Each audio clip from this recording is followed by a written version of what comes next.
Hello friend, welcome back आपके अपने YouTube channel सत्यम मंत्रा में। दोस्तों मैं हूं केपी सिंह।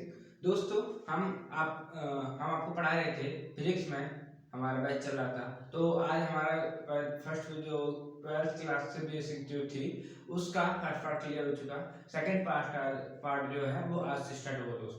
दोस्तों इसमें जो हमारा फर्स्ट चैप्टर टाइटल जो हम कर रहे हैं, उसमें जो फर्स्ट चैप्टर है वो है किरण प्रकाश की। इधर में શું कहते हैं रे ऑप्टिकल्स किरण प्रकाशिकी। दोस्तों सबसे पहले किरण प्रकाशिकी में आप जब किरण प्रकाशिकी के बारे में पढ़ रहे हैं तो सबसे पहले बात आती है कौन आता है प्रकाश। तो प्रकाश क्या होता है, हम इसके बारे में चर्चा करते हैं। प्रकाश आखिर है तो है क्या चीज दोस्तों ये। तो आइए इसके बारे में करते हैं। तो प्रकाश एक प्रकार की ऊर्जा है दोस्तों। क्या है? प्रकाश एक प्रकार की ऊर्जा है जिससे हमको कोई चीज देखने में सहायता मिलती है। तो दोस्तों प्रकाश क्या है? एक प्रकार की ऊर्जा है जिसकी सहायता से हम किसी वस्तु को देख सकते हैं। दोस्तों अगर प्रकाश ना होगा तो आप किसी वस्तु को देख नहीं सकते, उसमें अटेंड नहीं कर सकते वस्तु के कलर की है, क्या रंग है उसका। तो इस बात से दोस्तों वैसे आपके जानकारी के लिए बता दूं, दो कलर ऐसे हैं जिनको साइंस कलर नहीं मानता है। पहला कलर है व्हाइट। व्हाइट को साइंस की भाषा में कलर नहीं माना जाता। व्हाइट के बारे में साइंस कहता है कि यह सभी कलरों का मिला के बनता है, इसीलिए ये कलर नहीं है। दूसरा कलर है ब्लैक। ब्लैक के बारे में साइंस कहता है कि ये कलर ऐसा है दोस्तों कि जहां पर कोई भी कलर ना आए वो जगह अपने आप ब्लैक हो जाती है। जहां पर कोई भी कलर ना आए वो जगह अपने आप ब्लैक हो जाती है। इसीलिए ब्लैक और व्हाइट जो कलर ऐसे जिनको साइंस की भाषा में कलर नहीं कह सकते, मतलब कलर साइंस कलर नहीं मानता है इनको। एक टाइप से ये इंटरेस्टिंग फैक्ट था दोस्तों। एक टाइप से दोस्तों हमने जब पढ़ा था दृश्य प्रकाश जो तरंग थी हमारी विद्युत की तरंग में दृश्य प्रकाश तरंग थी। तो दृश्य प्रकाश तरंग ही हमको दिखाई देती है। इनका इनका तरंग दैर्घ्य होता है दोस्तों 4000 एंगस्ट्रॉम से लेके 7000 एंगस्ट्रॉम के बीच में इनका तरंग दैर्घ्य होता है दोस्तों। और यही तरंग दोस्तों हमको दिखाई देती है। इनके अलावा दोस्तों कोई भी दूसरी टाइप की तरंग हमको नहीं दिखाई देती। पहला पॉइंट ये। अगर हमारा पॉइंट फैक्ट आता है उसके बारे में बताता हूँ। कुछ जगह दोस्तों यहाँ पे 7,000 या 7,500 भी हो सकता है तथा कुछ जगह 8,000 भी हो सकता है। तो कैलकुलेट ना हो वो अपने मतलब कि अपने जो मेन फोकस है उस पर ध्यान देंगे दोस्तों प्रकाश का परावर्तन अगला पॉइंट है। प्रकाश का परावर्तन दोस्तों प्रकाश परावर्तन क्या होता है? जब कोई प्रकाश किरण जब किसी सतह पर पॉलिश कर दी जाए तो थोड़ा बहुत चमकदार टाइप में हो जाता है, मतलब कि चिकना हो जाए। जब किसी चिकने सतह पर एक किरण पड़ती है तो वह उसी माध्यम में जिस माध्यम से आई है उसी माध्यम में अधिकांश रूप में लौट जाती है दोस्तों। यही क्या कहलाता है? प्रकाश परावर्तन कहलाता है। अगर हम इस पॉइंट को केंद्र मान के एक इसके इस तल के लंबवत एक लंब खींचे तो अभिलंब कहलाता है दोस्तों। क्या कहलाता है? अभिलंब। तो इसके हिसाब से प्रकाश परावर्तन होता है। तो क्या ये आपतित किरण हुई, आपतित किरण, ये अभिलंब है हमारा दोस्तों, अभिलंब। और ये हमारी निर्गत किरण दोस्तों, निर्गत किरण। आप कह सकते हैं परावर्तित किरण, परावर्तन किरण या परावर्तित किरण।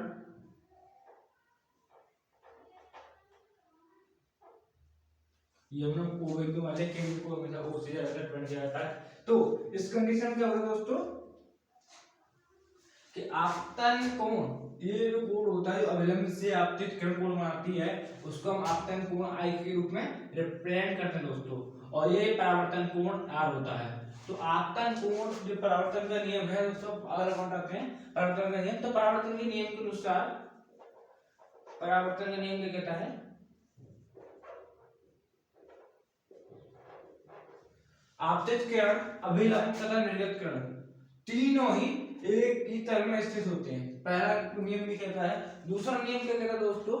पहला नियम अभी आपको बता चुका हूं। दूसरा नियम है इसी में कि आपतन कोण आई जो आपतित किरण आपका अभिलंब के साथ बनाती है उसे आपतन कोण कहते हैं। तथा जो परावर्तित किरण अभिलंब के साथ बनाती है उसे परावर्तन कोण कहते हैं। तो आपतन कोण का मान अभिलंब कोण के बराबर होता है दोस्तों। ये है दूसरा वाला समीकरण दोस्तों हमारा, ठीक है।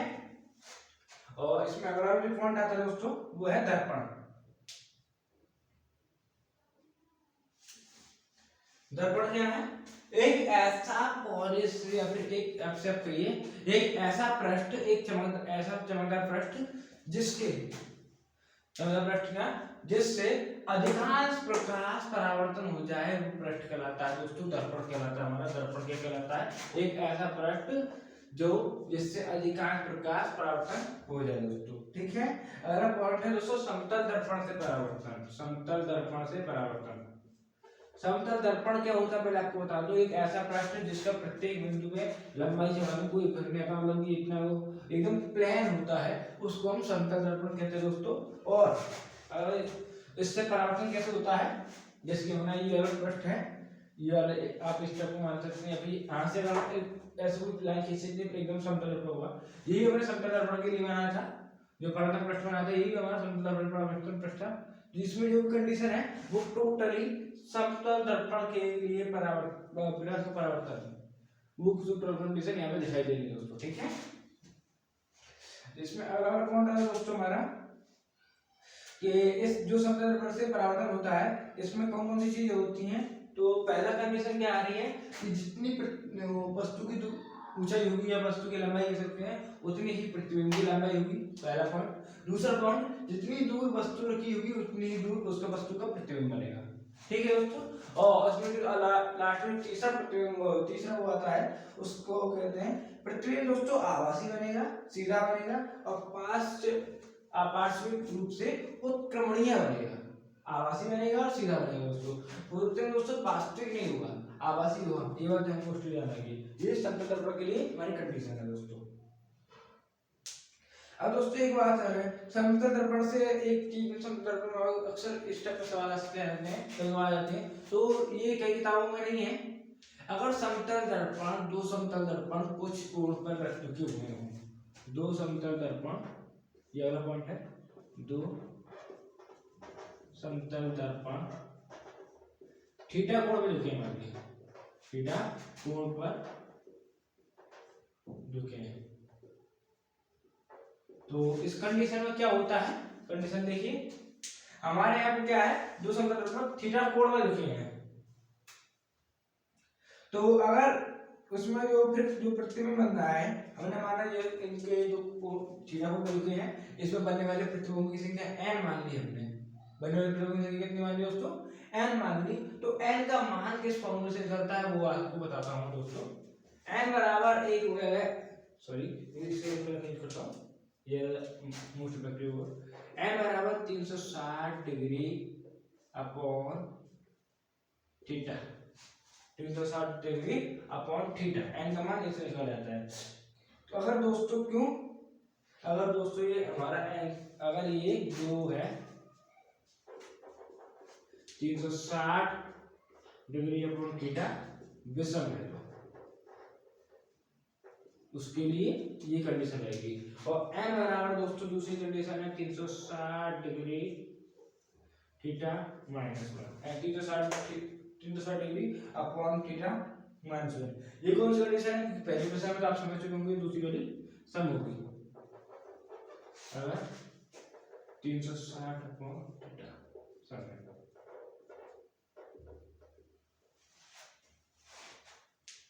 कहने का मतलब जो भी हमारा जो उसमें n का मान होगा वो एक टाइप से विषम नहीं होगा। जैसे कि मान लीजिए अगर इसका हमारे 4 आंसर आता है, कितना आता है 4, इसका n का मान इस फॉर्मूले से 4 आता है, तो हमारा 4 ये हो गया, सब में आ गया, तो 4 माइनस 1 हटा देंगे 3 आ जाएगा, n का मान 3 आ जाएगा, ठीक है। तो कहने का मतलब और डायरेक्टली हमारा 5 आ जाता है, तो इस 360 डिग्री अपॉन थीटा करके डायरेक्टली हमारा 5 आ रहा है, तो ये विषम विषम में इसके लिए कोई कंडीशन नहीं होगा कंडीशन। कहने का मतलब कि n का मान ऑलवेज विषम आएगा दोस्तों। यहाँ पर पॉइंट रखने वाली बात ये है।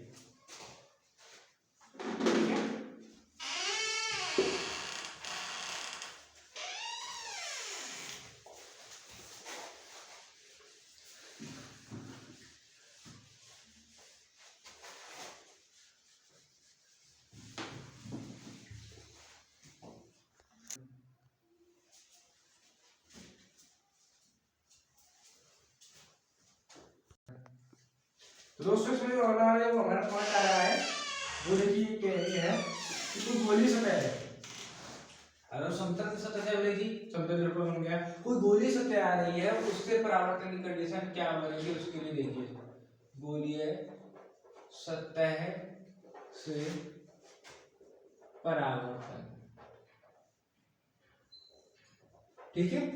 अब गोली सतह दोस्तों दो प्रकार की होती हैं, गोलीय सतह कह सकते हैं आप रखते हैं, एक से गोलीय दर्पण से परावर्तन करता है, मतलब डायरेक्टली दर्पण में आपको बताया। तो दो दर्पण होते हैं, एक उत्तल दर्पण होता है और एक अवतल दर्पण होता है। उत्तल दर्पण क्या होता है दोस्तों, उत्तल दर्पण कुछ इस टाइप से होता है, जहां पर इधर इधर उसमें पॉलिश कर दी जाती है, ठीक है। तो उत्तल दर्पण कुछ इस कंडीशन में होता है, इधर इधर जो बीच में होता है ये वाला भाग इधर निकला होता है, अर्थात उत्तल दर्पण थोड़ा उभरा हुआ होता है, उभरा हुआ कह सकते हैं आप, उभरा हुआ कह सकते हैं। तो उत्तल दर्पण थोड़ा उभरा हुआ होता है। और देखिए इसमें कंडीशन क्या आ रही है,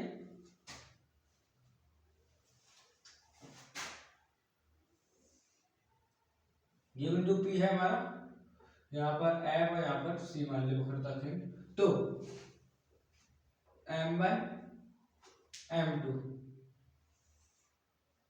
यहाँ से और ये, अगर इस कंडीशन में कोई आपतित किरण आ रही है, यहाँ पर हमारा अभिलंब ये है, तो यहाँ से ये कोण बराबर ये कोण होगा, ये तो आप जानते हैं, और निरंतर कोण ऐसे करके निकल जाएगी दोस्तों।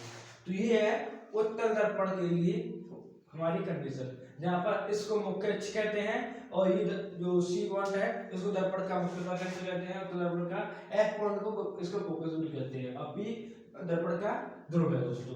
M1 M2 यहाँ पे इसके लेंस के रूप में आप रखते हैं दोस्तों, ठीक है। इसी टाइप से दोस्तों अवतल दर्पण होता है। अवतल दर्पण में थोड़ी सी कंडीशन अलग होती है, वो ये है कि अवतल दर्पण, अवतल दर्पण में सबसे बड़ी विशेषता है कि अवतल दर्पण पर कहां पड़ रहा है, कहां पड़ रहा है, लेकिन इतना है कि अगर आपका वक्रता ये वक्त के नाम से ध्रुव पर पड़ रहा है, तो ध्रुव की कंडीशन लगभग समान सी होती है दोनों में।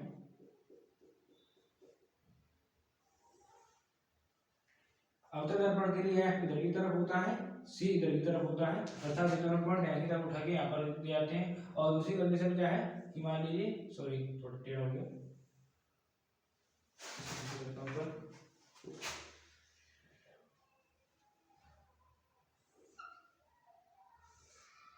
यहाँ पर भी I बराबर R की कंडीशन बनेगी दोस्तों। ये दोस्तों अवतल दर्पण है, इसका थोड़ा सा भाग बीच वाला भाग नीचे की तरफ दबा हुआ होता है, जबकि उत्तल दर्पण का भाग की तरफ उभरा हुआ होता है, ठीक है दोस्तों। अब दोस्तों इनके लिए सूत्र है क्या, वो देखिए 1/f बराबर 1/v प्लस 1/u, जहाँ f होगा दूरी, v आपकी क्या नाम है प्रतिबिंब है उसकी दूरी, u हमारी वस्तु की दूरी, ठीक है। और इसके बाद अगला जो पॉइंट आता है इसमें वो आता है पार्श्विक आवर्धन, पार्श्विक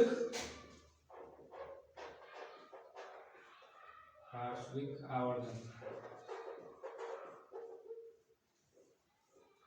m से रिप्रेजेंट करते हैं दोस्तों इसको। m बराबर क्या होता है I/O, I क्या दोस्तों प्रतिबिंब की लंबाई, O क्या है हमारा वस्तु की लंबाई, बराबर V/U, ठीक है दोस्तों। V/U है हमारा फॉर्मूला, वहां पर F1/F/1/V प्लस 1/U है।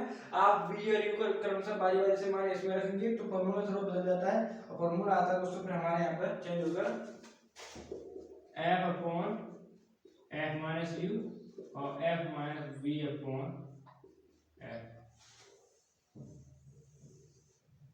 ठीक है। फॉर्मूला चेंज हो जाता है हमारा ये।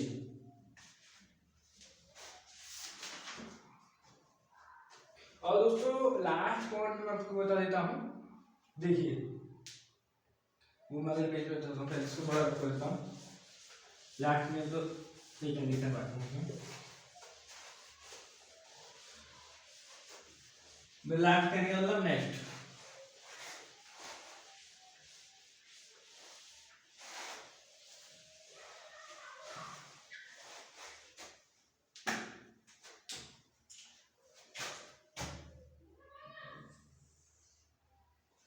ये हमारा कोई उत्तर दर्पण है, मान लीजिए अनंत से इस पर रेखा पड़ रही है। कौन सी? ये मुख्य चीज आ रही है, यहाँ पर इसका कोई आया बिंदु है, तो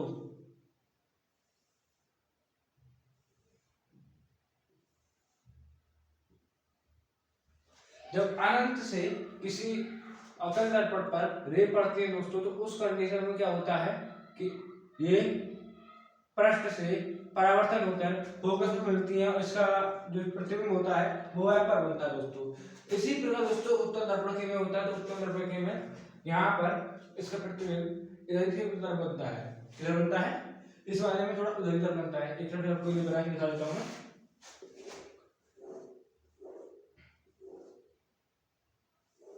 ठीक है। तो जैसे कि हमारा ये वाला प्रतिबिंब है, थोड़ा गलत हो गया,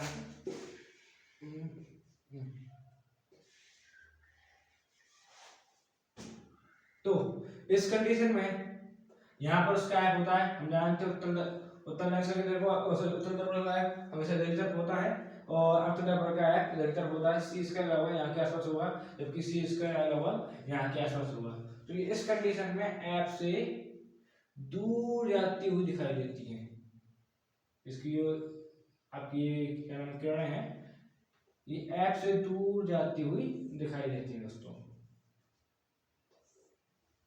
तो इस कंडीशन के लिए जो मैं आपको बताना चाह रहा हूं उसका भी बताता हूं एक मिनट।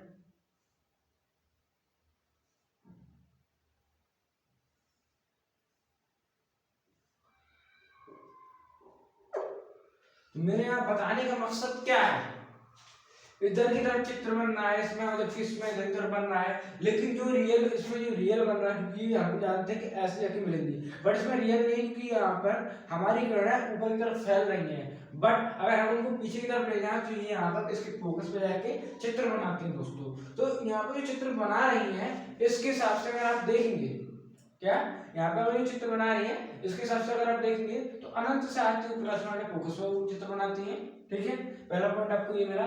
दूसरा पॉइंट ये है कि इस टाइप के जो चित्र होते हैं वो वास्तविक होते हैं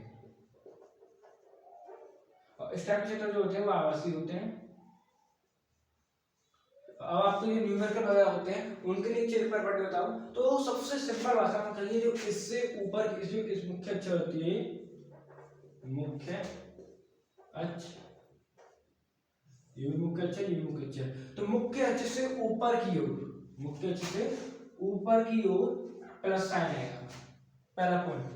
दूसरा पॉइंट, ये जो हमारा क्या नाम है, सॉरी ये जो पॉइंट है ये पी ध्रुव होता है, इसमें भी है पी ध्रुव, पी ध्रुव।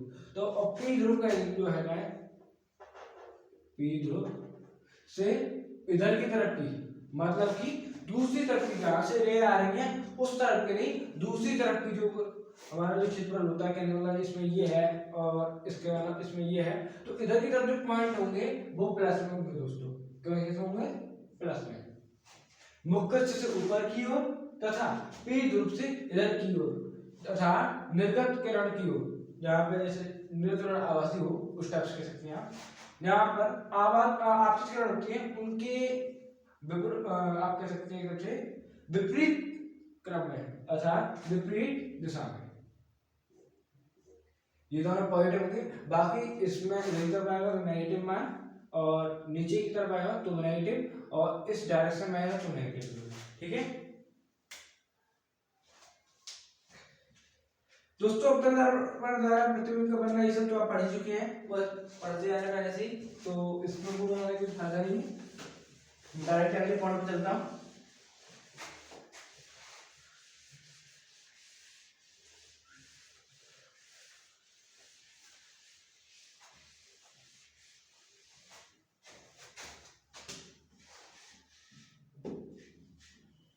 अगला पॉइंट है दोस्तों हमारा, गोलीय दर्पण की यूज क्या होती है आखिर, गोलीय दर्पण की यूज होते हैं, इनका क्या प्रयोग किया जाता है दोस्तों, आपने ये बता दिया है, लेकिन इनका प्रयोग कहाँ किया जाता है दोस्तों। इसकी मैंने भी आपको बताया कि अगर अनंत से आपका दर्पण पर कोई प्रकाश किरण आती है तो वो कुछ इस टाइप से मिलती है, कुछ इस टाइप से मिलती है। अर्थात अवतल दर्पण का यूज किया तो कि अवतल दर्पण का यूज वहां किया जाता है दोस्तों जहां से अनंत से आने वाली किरण है या फिर किसी टाइप में किसी एक बिंदु को अगर हमको चमकाना है तो उसके लिए हम गोलीय अवतल दर्पण का यूज करेंगे।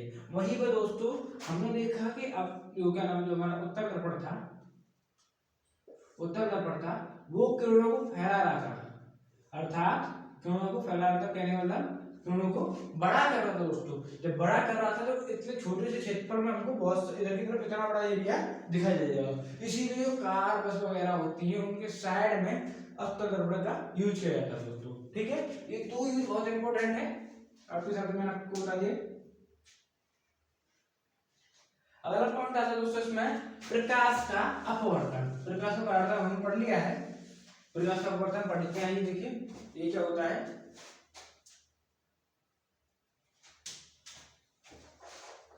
प्रकाश का अपवर्तन।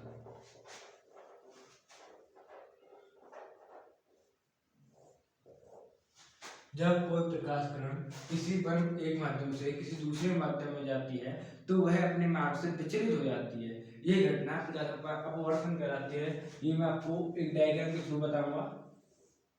मान लीजिए इस बिंदु ये कोई प्रकाश किरण आ रही है और इसकी डायरेक्शन होनी चाहिए ये, ठीक है दोस्तों, बट ये डायरेक्शन ये ना हो कुछ इस टाइप से चली जाती है। तो इस कंडीशन में क्या होता है कि ये जो हमारा कहलाएगा ये मेरा अपवर्तित किरण है, पहले इसका नाम लिख दो एक बार, अपवर्तित किरण, आपतित किरण।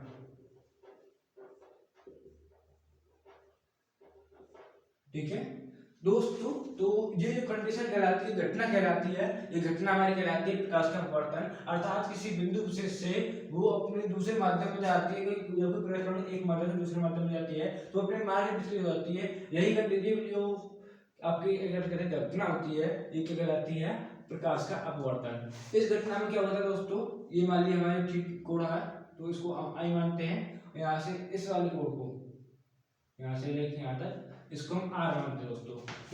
आप कहेंगे कि अगर हटती है तो ये थोड़ा इधर भी हो सकती थी, बिल्कुल दोस्तों। अब ये हमारा जो सघन माध्यम है, ऊपर वाला सघन माध्यम है, ये विरल माध्यम है। कौन सा माध्यम, विरल माध्यम। जब कोई प्रकाश किरण सघन माध्यम से विरल माध्यम में जाती है तो अवलंब से दूर हटती है। ठीक उसी प्रकार जैसे कि आप स्कूल में कोई मान लीजिए आपका टीचर है, वो मतलब थोड़ा टाइट टाइप के टीचर है, उन टीचर के पास आप क्या करेंगे, हमेशा आपके जाके बैठेंगे। अगर वो एक कोई आदेश का आप किसी को कोई आदेश देंगे तो आप तुरंत करेंगे। जबकि कोई टीचर मतलब कि उस टाइप से मारपीट वगैरह ज़्यादा नहीं करते हैं, ज़्यादा बच्चों को मैसेज कर नहीं देते, वो अगर कुछ बात कहते हैं दोस्तों तो आप उनकी बातों को इग्नोर कर देंगे, मतलब कि उनसे आप दूर चले जाएंगे। अरे कोई दिक्कत नहीं, हमको अपना काम करना है, इनको जो बात बोलने तो जो बोलने, ठीक है ना, आधार उनसे दूर जाने। उसी प्रकार दोस्तों सघन माध्यम में आपके पास थी, और अगर ये विरल से सघन में जाती है, कंडीशन क्या है दोस्तों, विरल से सघन में जाती है तो ये अभिलंब की ओर झुक जाती है दोस्तों, अभिलंब की ओर झुक जाती है। यहाँ पर विरल से सघन में आ रही है और यहाँ पर सघन से दोस्तों विरल में आ रही है दोस्तों, ये दोनों कंडीशन होती है इसमें। और यहाँ पर दोस्तों इसको मोस्टली I1 और I2 के नाम से रिप्रेजेंट किया जाता है, I1 और I2, यहाँ पर भी I1 और I2। ये आपतन कोण होता है दोस्तों, ये अपवर्तन कोण होता है, ये हमारा जो है वो अभिलंब होता है, वो अभी आपको मैं बताया था। ये कोई N1 माध्यम से और N2 माध्यम में जा रही है, N1 माध्यम से N2 माध्यम में जा रही है, तो इस कंडीशन के लिए क्या है, इसके दो नियम होते हैं, जैसे परावर्तन का नियम था उसी प्रकार अपवर्तन के दो नियम है। पहला नियम क्या है दोस्तों, आपतित किरण आपतन बिंदु तथा आपतन बिंदु में जो अभिलंब है और ये अपवर्तित किरण तीनों एक ही तरफ में होती है, तीनों एक ही तरफ में होती है। और दूसरा क्या है कि आपतन कोण की दिया तथा परावर्तन कोण की दिया, आपतन कोण की दिया, परावर्तन कोण की दिया, अब सॉरी अपवर्तन कोण की दिया, कौन सा, अपवर्तन कोण त्रिज्या का अनुपात एक नियतांक होता है जिसका दूसरा नाम, इस नियम का दूसरा नाम दोस्तों क्या है, स्नेल का नियम भी है। इसको स्नेल के नियम से जाना जाता है हमारा। तो जो अपवर्तन नियतांक होता है उसी नियतांक को कहते हैं दोस्तों पहले माध्यम के सापेक्ष दूसरे माध्यम का अपवर्तनांक। क्या, जैसे दूसरे माध्यम पहले माध्यम के सापेक्ष दूसरे माध्यम का अपवर्तनांक, इसको हम 1 और 2 से रिप्रेजेंट करते हैं दोस्तों। पहले माध्यम का हमारा आपतन कोण हमारा I1 है वहां पर, तो हम I1 मान लेते हैं। अगर यहाँ पर I होता तो हम I लिख सकते हैं। तो आपतन को क्या किया, I1 और sin I2 कुछ जगह दोस्तों इसको फर्स्ट वाले को पॉली I, नीचे वाले को R के नाम से भी रिप्रेजेंट किया जाता है। ठीक है, ये इसमें मोस्ट इंपॉर्टेंट चीज में से एक है।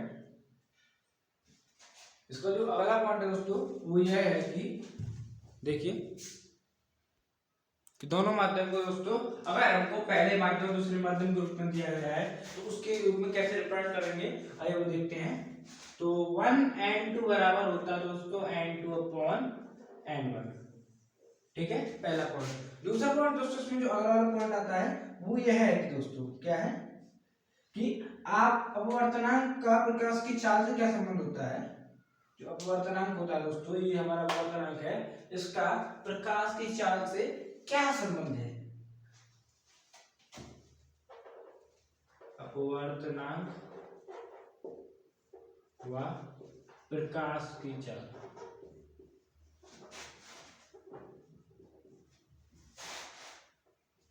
n बराबर c अपॉन v फॉर्मूला होता है।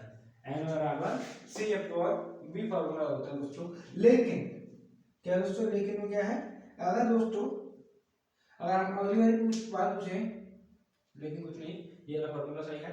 यहाँ पर दोस्तों लेकिन में ये जो b है दोस्तों दूसरे माध्यम में चाल है, अब c है दोस्तों जो पहले वाले माध्यम में चाल है, और n पहले माध्यम का अपवर्तनांक है दोस्तों, जो दूसरे माध्यम के साथ उसका अपवर्तनांक, पहले माध्यम के सापेक्ष दूसरे माध्यम का अपवर्तनांक है दोस्तों। दोस्तों एक और पॉइंट आता है इसमें, वास्तविक और आभासी गहराई।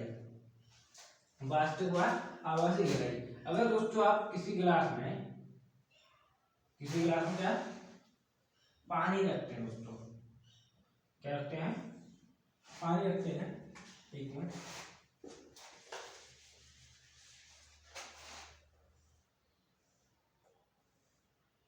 या फिर किसी और भी चीज में पानी रखते हैं, आप कुछ भी कर सकते हैं। तो डायरेक्टली मैं आपको बताता हूँ, एक बीकर में पानी रखना है सबसे बढ़िया।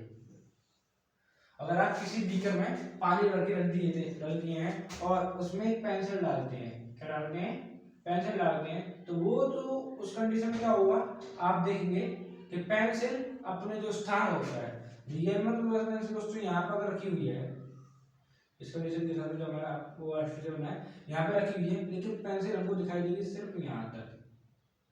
इसके बाद थोड़ा सा उठा हुआ इतनी ऊंचाई हमको पेंसिल की उठी हुई दिखाई देती है। तो इस उठी हुई ऊंचाई को मतलब यहाँ से लेके यहाँ तक को हम क्या कहते हैं, आभासी गहराई, और यहाँ से लेके यहाँ तक को, जो पूरी यहाँ तक हमारी प्लास्टिक पेंसिल जा रही है वहां तक उसकी वास्तविक गहराई है। इन दोनों में आपस में क्या संबंध होता है दोस्तों, उसके बारे में आपको बता देता हूँ। आभासी गहराई, ये क्वेश्चन ये वाला सॉरी आपको मिलेगा नहीं, गहराई बराबर वास्तविक गहराई बटे अपवर्तनांक।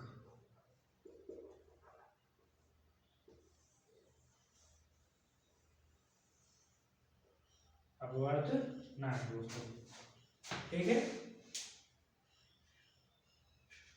और दोस्तों अगला पॉइंट आ रहा है, इसके दोस्तों जो उदाहरण हुए हैं, क्या उदाहरण है हमारे प्रकाश अपवर्तनांक दोस्तों आपने पूरा पढ़ लिया है। तो इसका जो एग्जांपल वगैरह उसमें कौन कौन से, तो पहला वाला एग्जांपल दोस्तों मैंने आपको बताया कि सिक्का ऊपर उठा हुआ दिखाई देता है, ये प्रकाश के अपवर्तनांक का उदाहरण है। रात में तारे टिमटिमाते हैं, वो भी प्रकाश के अपवर्तनांक का उदाहरण है। और इसके अलावा कई ऐसे पॉइंट आते हैं लाइफ में, हमारे रियल लाइफ से जुड़े हुए, जो कि प्रकाश अपवर्तनांक के उदाहरण है दोस्तों।